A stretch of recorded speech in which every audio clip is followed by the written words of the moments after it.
Commonwealth 2030ની યજમાની સ્વીકારી નાયબ મુખ્યમંત્રી હર્ષ સંઘવી ગ્લાસગોથી સીધા પહોંચ્યા ચિંતન શિબિરમાં ભાગ લેવા વલસાડ. રેલવે સ્ટેશન પર પહોંચતા આજે હર્ષ સંઘવીનું ભવ્ય સ્વાગત કરવામાં આવ્યું.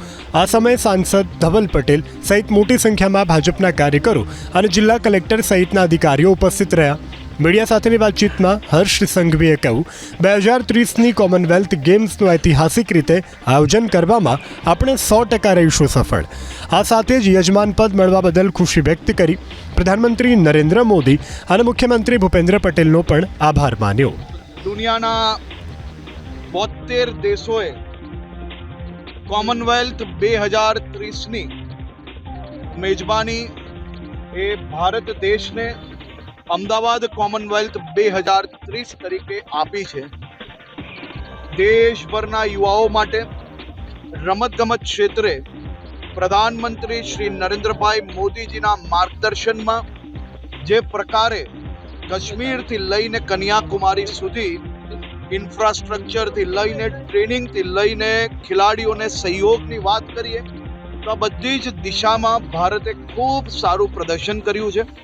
અને ભારત સરકાર દ્વારા સ્પોર્ટ્સ ઇન્ફ્રાસ્ટ્રક્ચર માટે જે પ્રકારે કામગીરી કરવામાં આવી છે તે ખરેખર અભિનંદનને પાત્ર છે.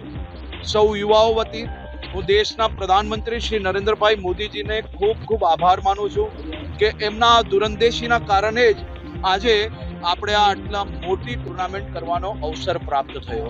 પ્રધાનમંત્રી શ્રી નરેન્દ્રભાઈ મોદીજીના માર્ગદર્શનમાં અને ભૂપેન્દ્રભાઈ પટેલ મુખ્યમંત્રી શ્રીના નિગરાનીમાં ગુજરાત સરકાર દ્વારા છેલ્લા અનેક વર્ષોમાં જે સ્પોર્ટ્સ ઇન્ફ્રાસ્ટ્રક્ચરમાં ખૂબ મોટો બદલાવ આવ્યો, જે નવા સ્પોર્ટ્સ ઇન્ફ્રાસ્ટ્રક્ચર રેડી કરવામાં આવ્યા.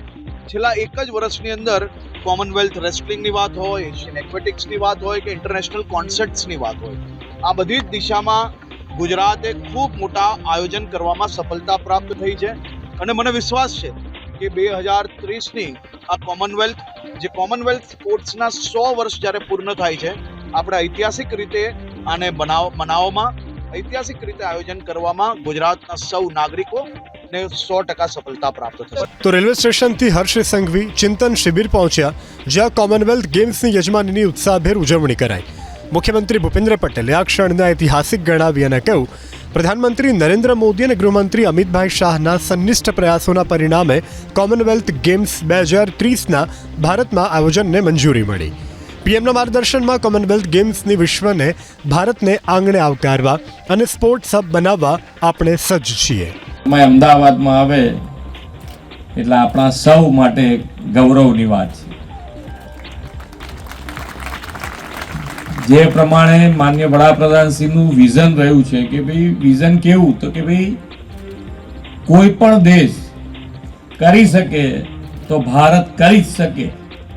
વડાપ્રધાનશ્રીનું વિઝન ફરી એક વખત આપણને બધાને જોવા મળ્યું કે કોમનવેલ્થ ગેમ અને એના માટેની પૂર્વ તૈયારીઓ અને પૂર્વ તૈયારી પછી આખું અહીંયાથી હમણાં હર્ષભાઈએ તમને બધી આખી પ્રક્રિયા કીધી કેવી રીતની. હું તો ખાલી એટલું જ કહેવા માટે ઊભો થયો છું કે 2 દિવસમાં 19 દૂને 38 કલાકની જર્ની અને અત્યારે જે ફ્રેશનેસ દેખાય છે એ કામ થયાનો સંતોષ દેખાય છે.